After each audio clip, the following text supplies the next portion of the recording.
Boss മലയാളത്തിലൂടെ പ്രേക്ഷകരുടെ പ്രിയങ്കരായി മാറിയ താരങ്ങളാണ് ഗബ്രി ജോസും ജാസ്മിൻ ജാഫറും. ഇക്കഴിഞ്ഞ 6ാം സീസണിലാണ് ഇരുവരും മത്സരിച്ചത്. ഷോ തുടങ്ങിയ ആദ്യ നാളുകൾ മുതൽ താരങ്ങൾ സൗഹൃദത്തിലായി. ഇത് പ്രണയമാണെന്ന് പറഞ്ഞ സോഷ്യൽ മീഡിയയിൽ നിന്നും വലിയ വിമർശനങ്ങളാണ് ഇരുവർക്കും നേരിടേണ്ടി വന്നത്. മത്സരത്തിന് ശേഷം ഗബ്രി ജാസ്മിനെ ചതിക്കുമെന്നും അവരുടെ കരിയർ അടക്കം എല്ലാം നഷ്ടപ്പെടുമെന്നുമായിരുന്നു കമന്റുകൾ. പക്ഷെ ബിഗ് ബോസിന് ശേഷം ഇരുവരും അടുത്ത സുഹൃത്തുക്കളായി കഴിയുകയാണ്. ഒരുമിച്ച് യാത്ര ചെയ്യുകയും വ്ലോഗ് ചെയ്യുകയുമാണ് താരങ്ങൾ. ഇതിനിടെ ആരാധകരുടെ ചോദ്യങ്ങൾക്കുള്ള മറുപടിയുമായി പുതിയ Q&Aയുമായി എത്തിയിരിക്കുകയാണ് താരങ്ങൾ. ഞങ്ങൾക്ക് ചില ശാപങ്ങൾ ഉണ്ടെന്ന് പറഞ്ഞാണ് ഗബ്രിയും ജാസ്മിനും സംസാരിച്ചു തുടങ്ങിയത്.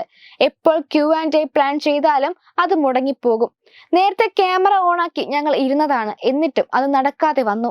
അതുപോലെ ഫോട്ടോഷൂട്ട് പ്ലാൻ ചെയ്താൽ അതും മുടങ്ങിപ്പോകും. റീൽസ് എടുക്കാൻ നോക്കിയാലും അതിന്റെ അവസ്ഥയും അങ്ങനെ തന്നെ. ഞങ്ങളെല്ലാം സെറ്റ് ചെയ്ത് അവസാന നിമിഷം അത് മുടങ്ങിപ്പോകുമെന്ന് ഗബ്രി പറയുന്നു. ഗബ്രി ജാസ്മിന് കംഫർട്ട് സോൺ ആണോ എന്നായിരുന്നു ആദ്യത്തെ ചോദ്യം. ഞങ്ങൾ 1 മണിക്കൂർ ഒരുമിച്ചുണ്ടെങ്കിൽ അതിൽ 45 മിനിറ്റ് നല്ല സുഹൃത്തുക്കളെ പോലെ ആയിരിക്കും.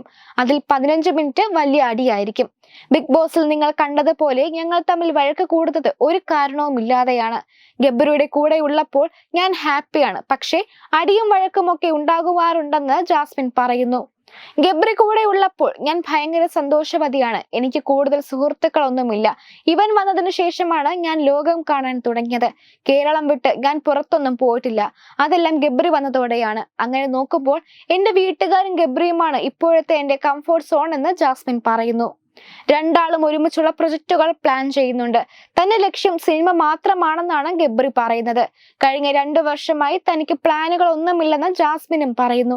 കാരണം താൻ എന്താഗ്രഹിച്ചാലും അതൊന്നും നടക്കാറില്ല. അതുകൊണ്ട് നടക്കുന്നത് പോലെ നടക്കട്ടെ എന്ന് വിചാരിക്കുന്നു.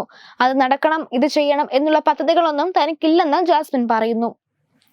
ഞങ്ങളുടെ രണ്ടാളുടെ ഫാമിലികൾ തമ്മിൽ കണ്ടുമുട്ടിയിട്ടില്ല. പക്ഷേ ഗബ്രി എന്റെ വീട്ടിൽ വരികയും മാതാപിതാക്കളെ കാണുകയും ഞാൻ ഗബ്രിയുടെ വീട്ടിൽ പോവുകയും മമ്മി ഉണ്ടാക്കി തരുന്ന ഭക്ഷണങ്ങൾ കഴിക്കുകയും ഒക്കെ ചെയ്തിട്ടുണ്ട്. പിന്നെ കുറെ ആൾക്കാർ പറയുന്നത് ജാസ്മിന്റെ ഫാമിലി ഗബ്രിയെ കണ്ടാൽ അടിച്ചു കൊല്ലാൻ നിൽക്കുകയാണ് എന്നൊക്കെയാണ്. എന്താണ് ഏതാണ് എന്നൊന്നും അറിയാതെ പ്രചരിക്കാൻ വേണ്ടിയാണ് ആളുകൾ അങ്ങനെ പറയുന്നതെന്ന് ഇരുവരും പറയുന്നു.